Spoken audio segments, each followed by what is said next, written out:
Right, West Ham now, obviously. I made a big weekend video. Someone's rightly responded every weekend is a big weekend. And this is true. The video was also about the Champions League draw.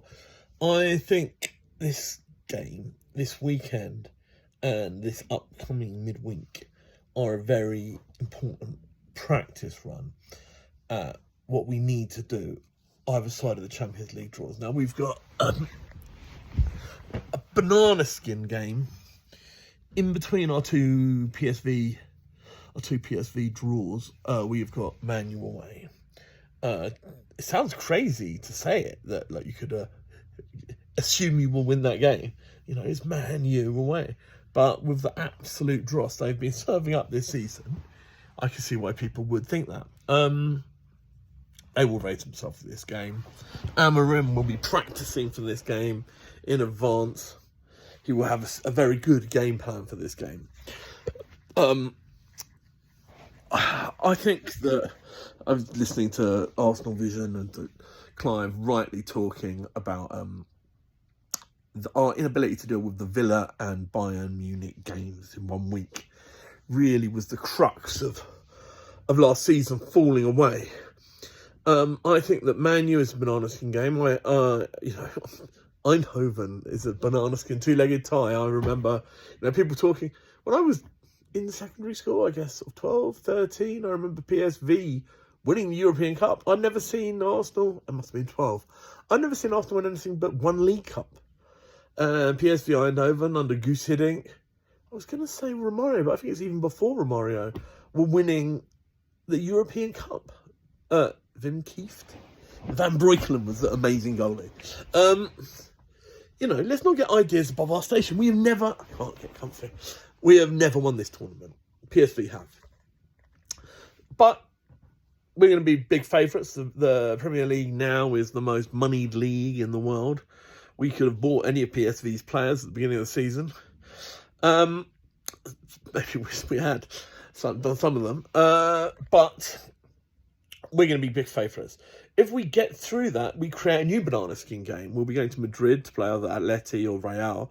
And those two ties will be either side of Brentford at home.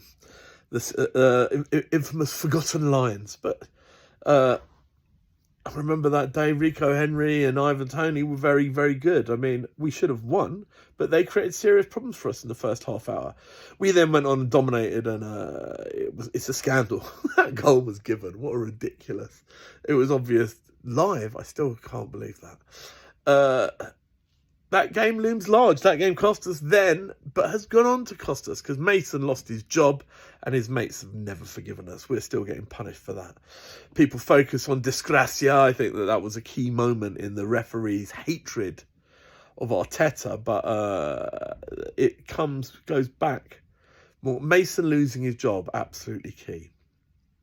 Obviously, I think PJ Bowl is a mank run fucking machine and has been for donkeys, but anyway, that's a separate story.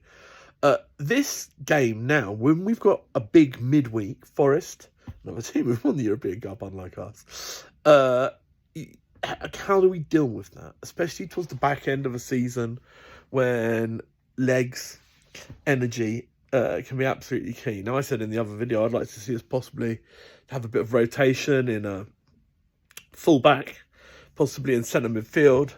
I think we might start Sterling again.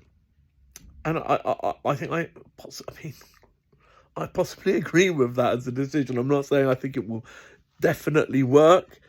On the balance of abilities, you'd probably bet against it. But I see no path to... What Arteta wants this season is for us to win multiple trophies, okay? That's going to be his target. Now, people might think that's crazy, but that is absolutely what Mikel Arteta's target is going to be.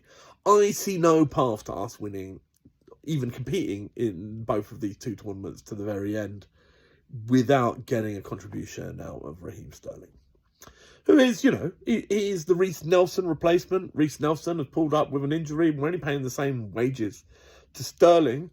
He can offer lots of advice to our young breaking through players who will get Miles Lewis-Skelly's getting pulled into as a young black man.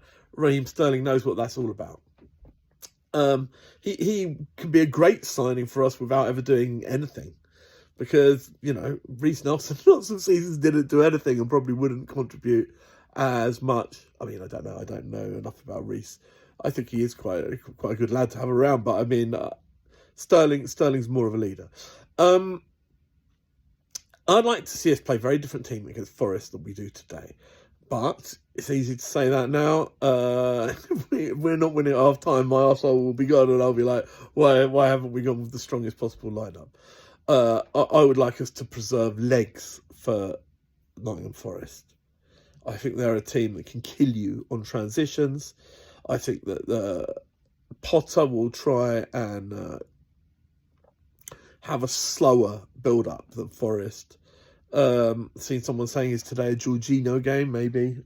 I was saying the team I'd like to see is actually Partey, Merino at 9 with Ødegaard, and then that same put Trossard at false 9 again, but try and get him and Merino to alternate like they did in that run when we didn't have Ødegaard and we played Trossard and Kai as sort of combined false 9s, which was a pretty stodgy period. But I hope that with Ødegaard coming into form, put into that, it can be a bit better. And I'd like to see Calafiori on the left. And if it's possible, I don't know if it is or not. Maybe it isn't. Maybe Ben White's just not ready. But Ben White at right back, saving Timber, will be a perfect world. Arteta rarely makes that many changes. He doesn't make that many changes for sort of the cup when you expect him to. So this is probably not going to happen. But I feel like I am worried about Man U away. And I hope we're going to get past PSV so that I can be worried about Brentford at home. Those are the games that you need to be able to play different teams Saturday to Wednesday. Arteta's talked a good game about learning from last season. He's still very dedicated to his core 11. It's difficult not to be when your players drop like flies.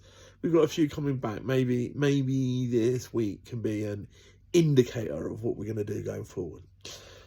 Come on, the Arsenal. Let's smash the hammers.